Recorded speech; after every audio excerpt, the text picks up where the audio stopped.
Banyak sudah para pemikir klasik yang memberi nasihat kepada penguasa.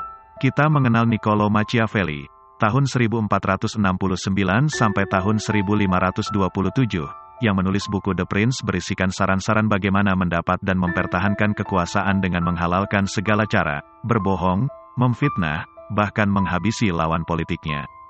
Terjadi pro kontra mengenai karya Machiavelli ini. Yang jelas karya ini membuka kedok betapa menggiurkannya kekuasaan itu bagi yang mencari atau hendak mempertahankannya. Sekitar 3 abad sebelum Machiavelli, Imam Al-Ghazali telah lebih dulu menuliskan nasihatnya untuk penguasa. Berbeda dari Machiavelli yang menyarankan untuk menghalalkan segala cara dan menafikan moralitas dalam kekuasaan, Imam Al-Ghazali menekankan pesan keadilan kepada para penguasa. Yang menakjubkan, beliau lebih dahulu mengkritik para ulama sebagai biang kerusakan rakyat dan penguasa.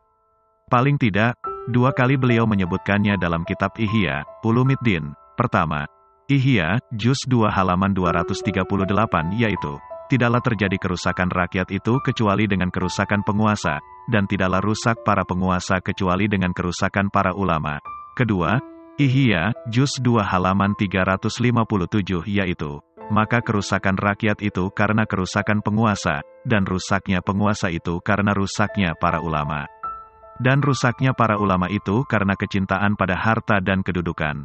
Sesiapa yang terpedaya akan kecintaan terhadap dunia tidak akan kuasa mengawasi hal-hal kecil. Bagaimana pula dia hendak melakukannya kepada penguasa dan perkara besar. Semoga Allah menolong kita dalam semua hal. Imam Al-Ghazali melakukan introspeksi kepada dirinya dan para sejawatnya. Sudahkah para ulama menjalankan fungsi dengan benar sehingga tidak rusak penguasa dan rakyat? Dalam kitab Al-Tibrul Masbuk fi Nasihatil Muluk, terhadap penguasa, Imam Ghazali menasihati dengan mengutip riwayat Nabi, keadilan penguasa meski hanya 1 hari lebih aku senangi ketimbang beribadah selama 70 tahun.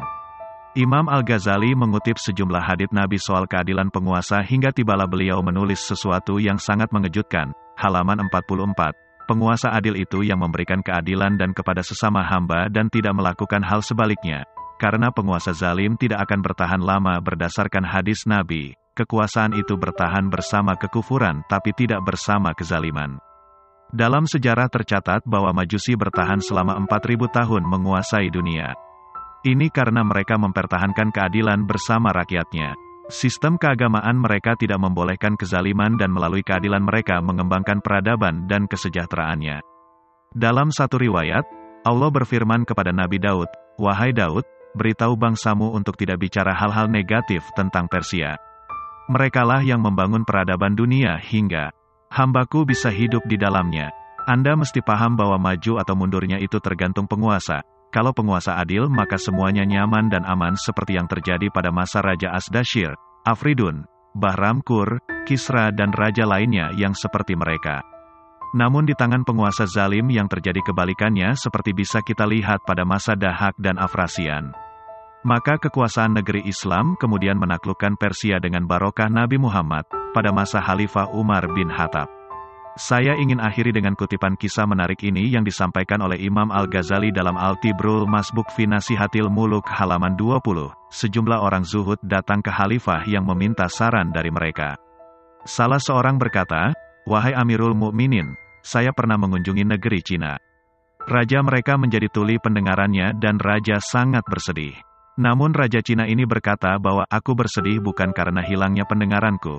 Tapi boleh jadi ada pencari keadilan yang dizolimi yang berhenti di depan pintu istanaku, tapi aku tidak bisa mendengarnya.